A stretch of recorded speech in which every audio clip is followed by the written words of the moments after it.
Vedara tinokuchingamidzai zvekare kune chimwe chirongwa pano paZim Facebook Secrets and Confessions. Tadzoka zvekare nemamwe mamessages. Regedzai tibva tapinda mumamessages edu atadzoka takakubatirai. Message yedu yekutanga yakamira sekudai so: hanzi makadii zvenyu mukomana Shi, ndinokumbirawo kuti munge muchindiposterawo nyaya yangu makavikawo chitupa changu. Inini mukoma yangu nyaya yakamira sekudai. Ndiri murume ane makore 47 ekuberekwa. Zvino mukoma, ndakati ndatanga kushanda papurazi apo pandiri kugara, zvekare ndichishandapo ndigere kuno kunyika yevatorwa inini nemudzimai wangu. Then vana vedu variko kumusha uko, but at that time mudzimai wangu ainge achiriko kuZim, ndokubva ndazomutora after I had settled down. Asi zvakaitika mukoma ndezvekuti murungu akatongosanganawo neni muroad. Ngasangana neni muroad kudaro ndichingotenderera ndiri mumapurazi ndichitsvakawo basa. Then ndokubva azondibvunza kuti ndainge ndichiitei, ndikabva ndamuudza kuti ndainge ndisiri mbavha, ndokubva ndatoburitsa passport yangu. Paakaona passport yangu akabva afara murungu, akabva ati iye ainge achida munhu wekuti ange achizomushandira kupurazi kwake. So akabva azonditakura nepickup yake ndokubva azonondisiya kukomboni. Saka achinondisiya kukomboni, vanhu vepakomboni apa vose vainge vari kubasa. Zvino later on vakazoti vava kudzoka kulunch, ndipo pavakabva vazofind out kuti ndainge ndakangogarawo pakomboni sezvo murungu ainge anditi ndinge ndichizomirira for Roman. Mukoma ndakaona kuti isusu vana vevhu tiri vanhu vekuti kubatana chaiko hatitomborina kutobatana, nekuti vakati vanzwa kuti ndainge ndatakurwa nemurungu ndiye ainge andisiya pakomboni, vose mukoma vakabva vandi-ignore. Umwe neumwe akabva apinda mumba make, vanhu ndokubva vaita lunch yavo. Then nguva yekudzokera kubasa vakabva vazodzokera kubasa. Hapana kana akambotaura neni, izvo murungu ainge avaudza already kuti vaifanira kuti vange vachizouya nemunhu uyo wavachazosangana naye kukomboni, but vose vakabva vandi-ignore.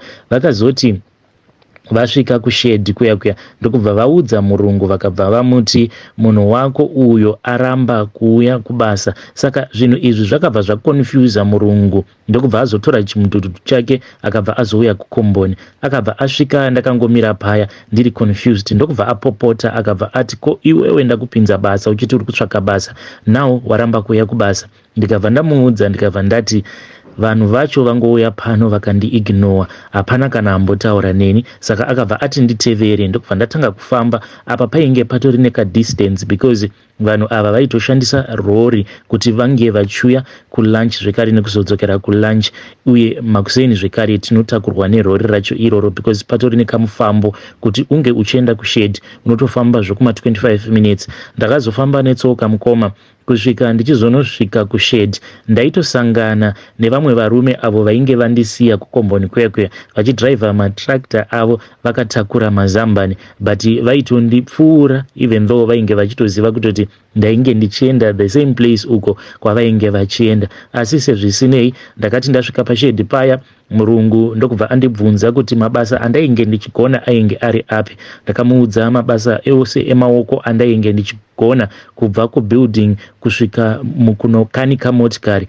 Murungu ndokubva afadzwa nazvo. Saka vanhu vepakomboni apa pandinogara, zvakaitika mukoma ndezvekuti pakatanga kupinda vandingangoti ndivo sekuru vacho nguva iya yekudharadhara, vanhu vasati vanyanyisa kutanga kuuya kuno kuSouth Africa. Saka sekuru vacho vakati vatanga kushandira baba vemwana uyo watava kushandira right now. Saka zvavaiita ndezvekuti vaiti pose pavanodzokera kumusha vobva vauya nehwani hama yavo. Saka komboni yose ingori komboni yakangozara hama. Saka vanhu vekuti havadi kuti umwe munhu anenge ari mutorwa ange achiuya achizoshandapo papurazi ipapo, havatombodi zvachose. And for many years vainge vakakwanisa kubloka murungu kuti asatora vamwe vanhu vanenge vasiri vehukama.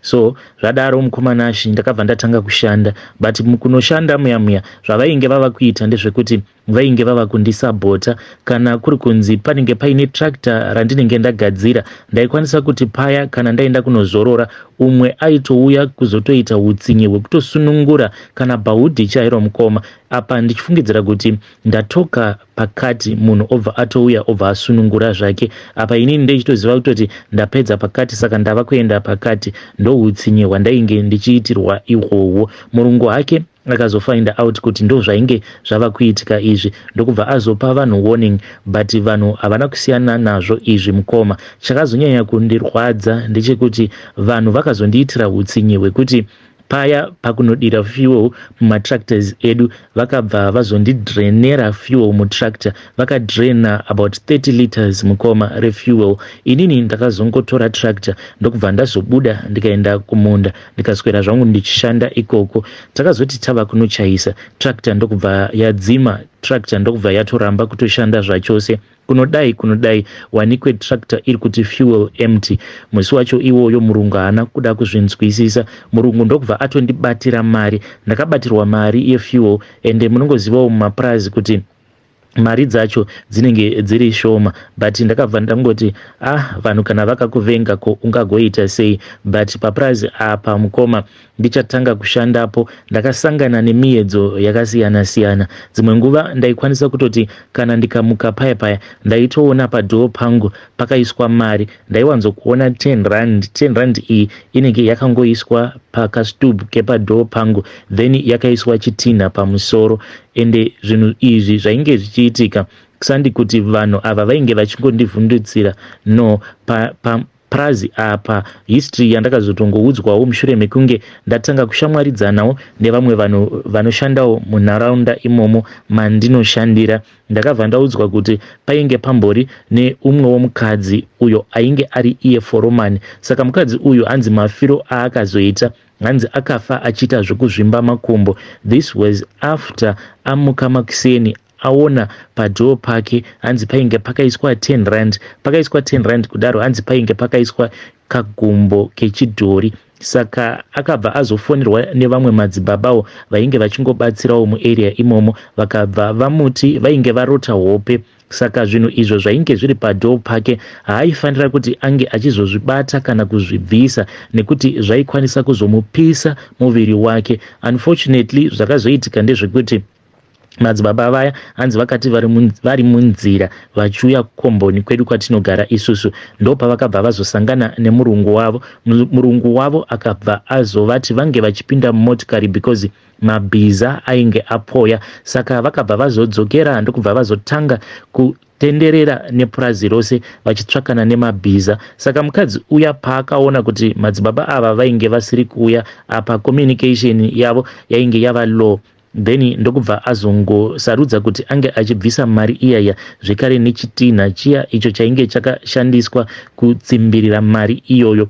Then akangoti atora mari iyaya airasa. Hanzi mukadzi uyu akabva angoti gumbo rangu pane chinhu chandibaya pagumbo pangu. Madzibaba vaya pavakazosvika hanzi vakangoti it was already too late, nekuti pane chinhu hanzi chainge chatopinda mumakumbo ake. Chinhu ichi chakabva chazotanga kumudya. Hanzi chakamudya apa gumbo rake rainge richingozvimba. Mukadzi uyu akazotoita zvekuzototsvakirwa malaicha kuti ange achizotakurwa achiendeswa kumusha, because mubhazi hanzi nemazvimbiro ainge akaita makumbo ake zvainge zvisingatombogoneki kuti ange achizoenda kumusha achishandisa bhazi. Zvadaro hanzi akazoti asvika kumusha mukadzi uyu ndipo paakabva azoputika gumbo rake rekuleft. Hanzi rakangoita zvekuputika, nyama dzose dzikabuda panze. Mukadzi uyu hanzi haana kana kuzomborarama kwenguva refu, ndokubva azongoshayika. Saka inini mukoma handina hangu kumaprofita kwandakaenda, handina kun'anga kwandakaenda, asi ndinongotiwo Mwari vakandichengetedza. Iko zvino zvazvo ruvengo hongu rwuripo, but zvatosiyana nekudhara, nekuti pandakatanga kusvikapo ndakasangana nemiedzo yakasiyana siyana. Dzimwe nguva ndaikwanisa kutoti ndichida kunopinda mutractor, dzimwe nguva ndaitoti ndichida kunokwira mutractor ndaikwanisa kutoona kutoti dzimwe nguva ndaitoti kana ndichida kunokwira mutractor ndaitoona kutoti pasiti panenge patori kana nekajira kered kana kuti katambo kered, tambo dzinenge dzakazanganiswa dzakati green, red, white nemacolors akasiyana siyana. Asi zvose izvi, miedzo yose iyi ndakaikurira nenyasha dzaMwari. Hei vedare, ndo message iyo yandakatumidzirwa ichibva kuna mukoma vedu. Zvakangooma hazvo vedu we. Kana wakambosanganawo neimwe situation kubasa kwako, situation yekuti vanhu vainge vachizama kukukuvadza, feel free to come to my inbox, then we have a discussion ndobva ndazoposta nyaya yenyu yamunenge mandipa paplatform panapa. Regedzai tibva taenda panyedu inotevera. Nyedu inotevera yakamira sekudai so. Hanzi makadii zvenyu mukomanashi, ndinokumbirawo kuti munge muchindiposterawo nyaya yangu makavikawo chitupa changu. Inini mukoma ndangouyawo pano kuti ndinge ndichizopawo vamwe vanhu warning. Yes, I know kuti kune vamwe vanhu vasingadi kubhilivha mune zvinhu zvechivanhu, but inini hangu ndinobhilivha mazviri zvinhu zvechivanhu. But at the same time I just want people to know kuti kana munhu ukasangana naye online achiti iye anoita zvechivanhu, usakasika kumhanya wobva watovimba maari sezvakaitika kwandiri. Inini mukoma ndikangoti from a very young age the disadvantage yandainge ndiinayo apa kwatainge tigere ikoko tiri kumusha inhau yekuti ganda rangu ndakangozvarwa ndiine ganda rakanakisisa. Saka from a very young age ndainge ndichingonzi uyu ane spirit yemanjuzu, ane spirit yemanjuzu. Even at the time patainge tichiri kuenda kuchurch ndaigara ndichingokastwa out marine spirits simply because ganda rangu zvarakaita, it is just different zvekuti kana usina kunyanya kundicherechedza unokwanisa kutoti zvimwe kuda ndiri mukaradi, yet nditori muhard mashona chaiye.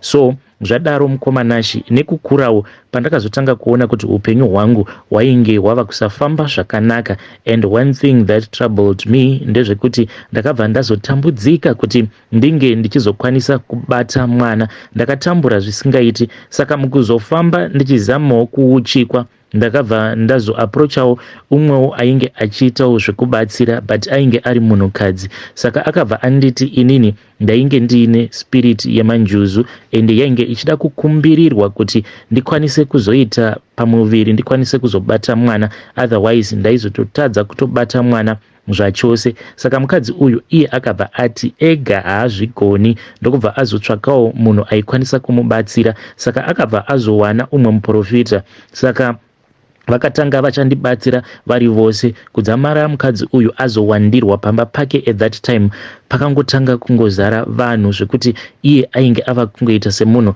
akangokaruka ava nemamwe masimba amene kuti akabva kupi.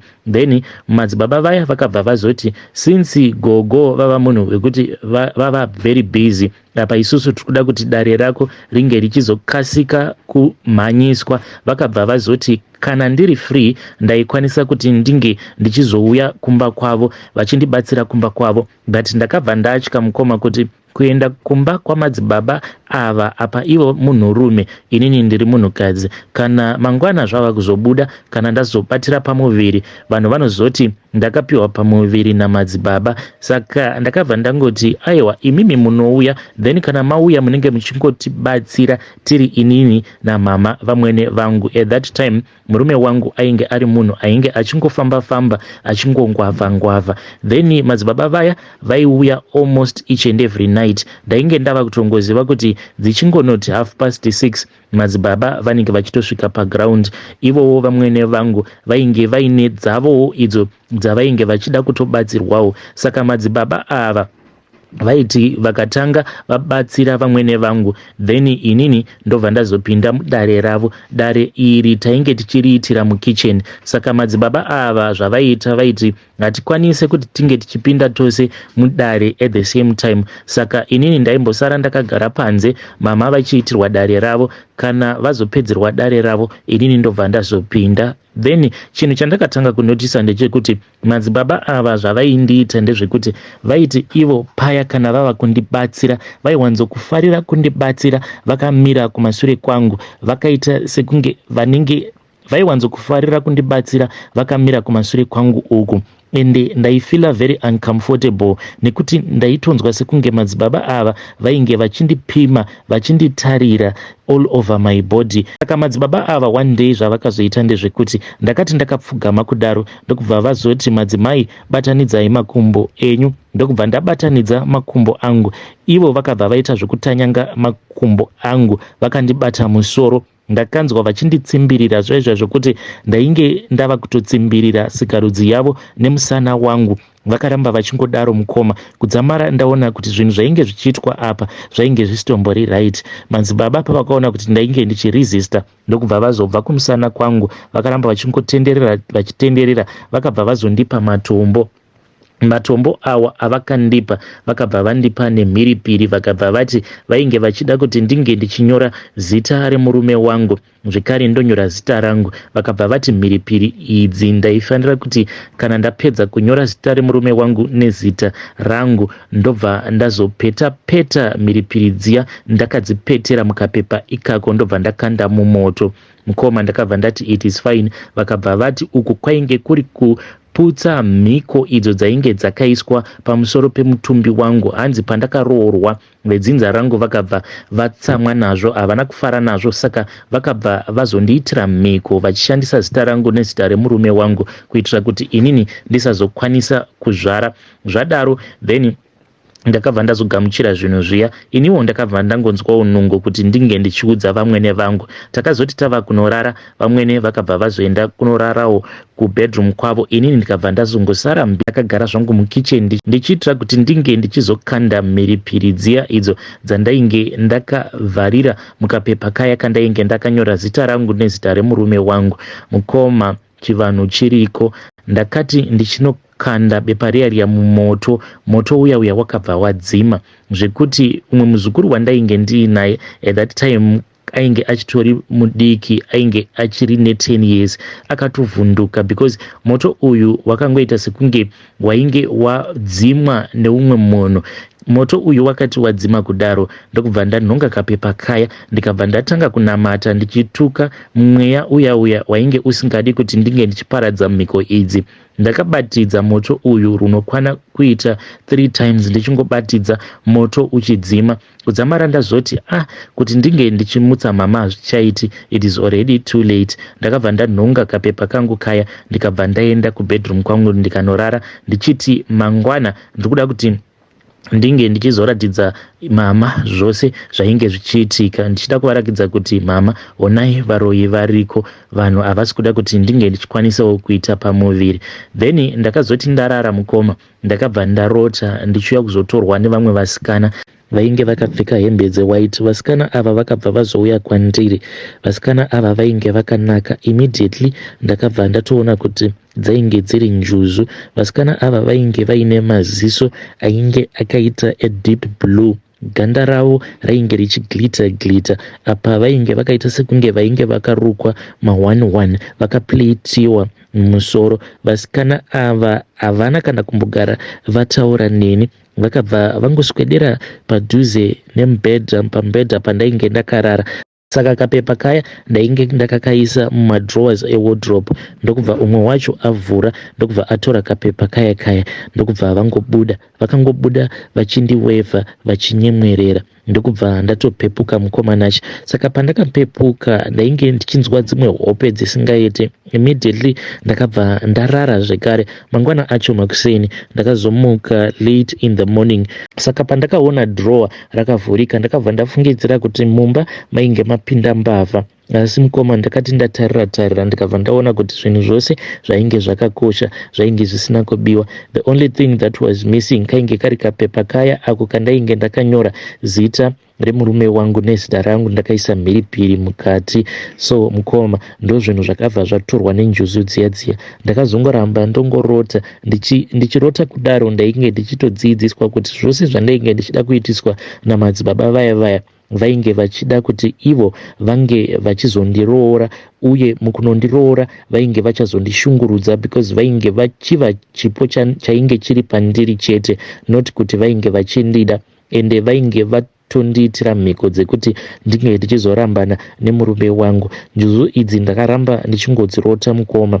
and ndichinodzirota kudaro I was very excited. Warning yangu ndeyekuti kana uri munhu anowanzokurota usangoti chose chawarota overwaudza munhu. Inini dambudziko rakazoitika pandiri ndaiti zvose zvandinenge ndarota ndaingoudza chero ani zvake, wose anenge achingoda kungonzwa hope dzangu ndaimuudza, including shamwari dzavamwene vangu, ende vaiwanzokuti kana vakauya, since ndainge ndichitozivikanwa kuti ndinowanzokurota, ndaitongogara ndichitongobvunzwa neshamwari dzavamwene kuti ko waroteiko naiwe musikana wekumvura.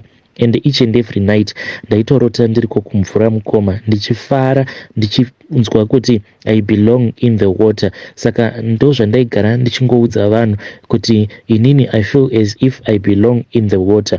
Saka pane pamwe zvinhu izvi pazvakabva zvazongodzima, then inini nemurume tikabva tazouya kuno kuSouth Africa, tava kuno mukoma nekutevedzerawo masocial media pages akasiyana siyana, ndipo pandakazongotanga kungotevedzerawo izvo zvainge zvichidzidziswa, then hope dziya dzikazotanga kudzoka, but dzainge dzisingadzoke dziri clear. Sometimes ndaitorota then mangwana makuseni ndotomuka ndobva ndakanganwa izvo zvandinenge ndarota.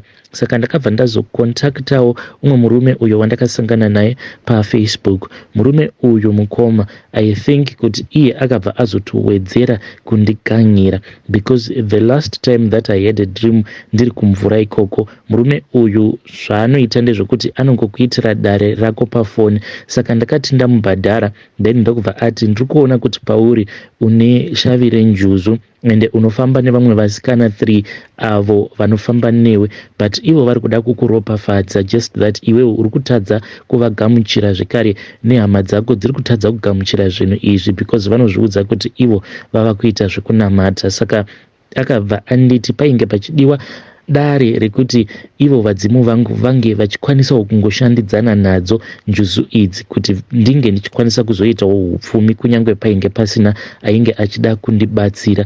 Then vakabva vazoti ivo vainge vachazomiririra as if vainge vari hama yangu. Variko kuzimu ikoko vakabva vati vainge vabika kadoro kadiki kuti tinge tichizopira kumidzimu yangu. Zvose izvi ndakazviitiswa pafoni, which is a no mukoma, kutoyambirawo vamwe vanhu kuti you should never do such a thing. So mukoma takati taita dare riya ndakabva ndazonzwa like painge paine chimwe chinhu chakadhonzewa muhana mangu umu. Ndakanzwa kunge pane munhu akandibata pahana pangu apa ndokubva adzura something, just like izvezvo zvinoitika kana ukabayiwa nemunzwa. Pane feeling yaunozonzwa kana uchizodzura, like kana kuri kunzi uchizvitumbura munzwa, pane feeling iyaya yaunonzwa. That is exactly what happened to me mukoma. Ndakanzwa sekunge pachest pangu apa painge paine chinhu chainge chakatumburwa pandainge ndiri pako nen'anga iyoyo. Then after that n'anga iyi yakabva yatanga kundiavoida, and at the same time n'anga iyi yainge ichida kuzonditumidzira mimwe mishonga yandaifanira kuti ndinge ndichizoshandisa kuitira kuti njuzu idzi dzizokwanisa kutanga kundipa mari, but zvose izvozvo mukoma zvakabva zvazongorovawo zvakadaro. Hapana kana chandakazombotumidzirwa, ndakazotoshamisika n'anga iyi yandibloka. And the last dream that I had, ndainge ndakamira navo vasikana ava tiri kumvura, but unlike other times vainge vakandifuratira, vakaramba vakandifuratira kudaro kudzamara vazopinda mumvura, vakadzokera mumvura one by one, havana kana kumbonditarira. Saka pandakaona kuti njuzu idzi dzainge dzandifuratira, ndikabva ndatanga kuchema ndichidzitevera. Ndakati ndichida kunozama kupinda mumvura muya umo mataigara tichitamba, ndakabva ndazoona kuti rwizi rwose rwakabva rwazochinja rukabva rwaita ruware zvekuti ndakashaya kana pekupinda napo. Hey, vedare ndo message iyo yandakatumidzirwa ichibva kuna vahanzvadzi vedu. Zvakangoma hazvo vedu we, zvinoira zvinoshamisa chaizvo. Hanzi rwizi rwakashanduka rukabva rwaita ruware, ndikashaya pekupinda napo. Hanzi the last thing that I saw, njuzu idzi dzainge dzakatsamwa, dzakaboyekana, dzakandifuratira. Pandakada kudzitevera ndikabva ndashaya pekupinda napo. Kana wakamboita a spiritual encounter, you can come to my inbox, then you share with me your own story. Yo, zvakangoma hazvo vedu we.